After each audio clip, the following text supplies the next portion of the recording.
Here's a really cool technique that'll allow you to visualize a map independently of the material to which it is applied. All I need is an empty sample slot to do it. I've got my logo material active.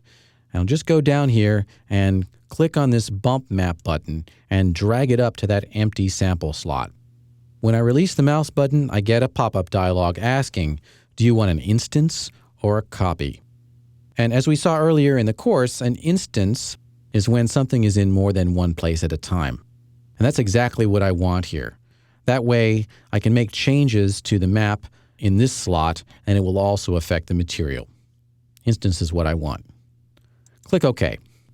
Now I'm seeing a 2D representation of the noise map. If you see something like this, that means you're working on a map and not a material. And in fact, you cannot assign a map directly to a model. You can only assign materials to models. So I can't actually drag this onto anything and expect that to work. However, I can select it and go into these parameters and adjust them. Let's say I'll set the size back up to 25 and press enter, and you'll see that that is reflected in the material instantly.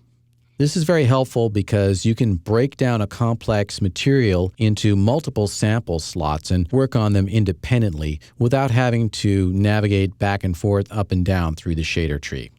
This chapter has been a basic introduction to mapping in the material editor.